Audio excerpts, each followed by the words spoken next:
Mupay nga aga hayo nga tanan, mga kabugtuan ko didakan Kristo. Siguro naka-obserbar na kamo didahiton pre-departure area iton mga international flights. Didahini nga lugar madrama. Damo nga drama ito na hinanabo. May ada mga anak nga nag-aaraba kay magikan iton era nanay. Happy Mother's Day nga anya na mga nanay. May ada mga anak nga nag-aaraba kay magikan iton era tatay.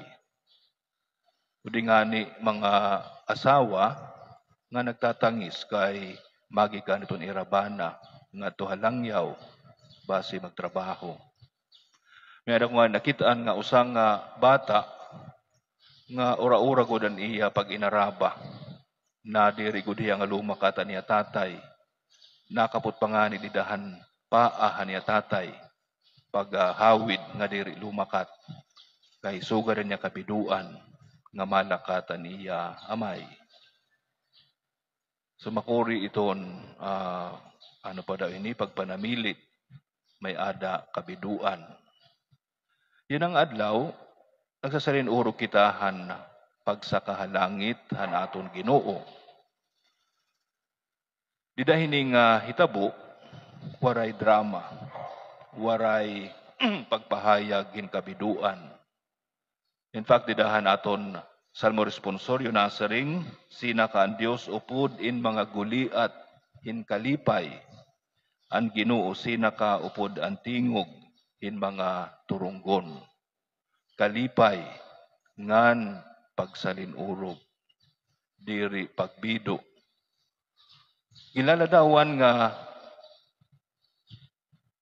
sina ka anaton Ginoo nagtipaigbaw hiya ngan waray na hiyay kit-i haniya mga tinunan kay nasalipdan na hiya hindampog. Didahan aton ebanghelyo amo gihapon anigin susumat nga nagtipaigbaw hiya ginbayaw hiya nga tuhalangit ngan lining kuda tuo han Dios. So daw sugad dihin linakat hiya, daw sugad dihin binaya hiya. Pero ni Ebanghelyo nga haw nasaring nga nagkalakat ang mga tinunan nga nagwali ang tanan nga dapit ngan ang Ginoo kaupod nira dida han ira mga buhat. Ginbayaw hiya nga tuhalangit pero kaupod hiya dida han ira mga buhat. Siguro karigsigon nga an pagsakahalangit han aton Ginoo diri usa nga pagbaya. Diri usa nga pagpanamilit tani mga tinunan. Diri usa nga pagtalikod haira. Kundi usa nga bag-o nga presensya dida haira. Amo ngani nga diri ira mabiduon kundi malipayon. Amo ngani nga diri ira nagasusubo kundi nagsasalinurog. Tungod kay ang pagsakahalangit ang atong Ginoo usa nga bag-o nga presensya niya kaupod han iya mga tinunan. So karisigon gintuman niya saring nga magiging kaupod ako niyo tubto katapusan han panahon. Tubto katapusan han kalibutan. Kaupod hiya han iya mga tinunan didahan ira mga buhat ngan ginpadig-on an ira pagwali pinaagi nga hawhan mga urusahon nga butang nga ginbuhat ang Ginoo pinaagi an iya mga tinunan. So may ada niya bag-o nga presensya dinhi aton. Bago nga presensya pinaagi hiton Espiritu Santo. Aniya anay presensya aton usa nga presensya nga material, usa nga presensya nga pisikal. Ngan maaram kita hiton kinaiya hiton presensya nga sugad hini. Permi ini limitado. Limitado iton panahon, nga limitado iton lugar. Iton presensya nga lawas nun, ngan material, may ada kinaiya nga sugad ini. limitado. Pero ito niya presensya na haaton, di nga niya pagsakang nga to halangit, nga didahan pagpadala niya ng Espiritu Santo, usa nga presensya nga diri na limitado iton panahon nga nitong lugar. Salit nakakasaring kita nga hiya, kaupod naton hangatanan nga dapit, nga hangatanan nga panahon. Di Kristo hadto yana ngan iton ti arabot. Di Kristo nga nakadtohan ini nga dapit aaniliwat haaton.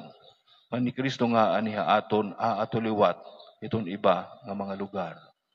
Tungod kay ito niya presensya diri na limitado. Iton tawhanon o lawas nun na presensya. Amo ngani nga ang mga tinunan malipayon, ang mga tinunan madinasigon hira hinpagtuman han ira buruhaton.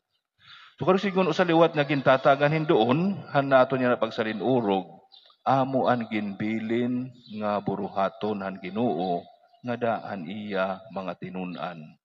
Siring ni Jesus idan siya nga pagbasa, magiging mga saksi ko kamo pa Jerusalem, pa Judea, pa Samaria, ngan habugos nga kalibutan. Didan ebanghelyo nasa ring hiya igwali niyo ang maupay nga sumat hangatanan nga mga dapit, hangatanan nga mga nasod.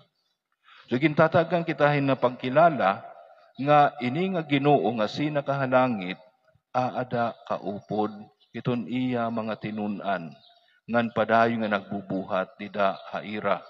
Nagbubuhat dida iton pagin matinumanon iton mga tinunan iton ira misyon nga ira kinarawat tikang kanaton Ginoo. Iton singbahan nga nagwawali han maupay nga sumat usa nga singbahan nga aday Kristo haira. Iton singbahan nga nagpapahayag iton kaluoy ngan pagpasaylo iton Dios nagbubuhat presente iton Ginoo didahaiya. Iton singbahan nga nagaataman nagsisirbi iton katawhan pinaagi iton pagdara iton kataluwasan hanaton Ginoo nga dahiton nga tanan nagbubuhat ngan presente ang Ginoo didahaiya. So diri iton pagsakahalangit usa nga pagsumatahaton nga waray na dinhi anaton Ginoo kundi nga mas kaupod ngani naton hiya kay aada hiya hangatanan nga lugar hangatanan nga panahon nga di dahiton aton pagin matinumanon han iya ginbilin nga buruhaton para haaton mas nakikilala ini nga presensya niya mas nadangat ini nga presensya niya nga dahiton nga tanan nga katawhan nga dahiton bugos nga kalibutan.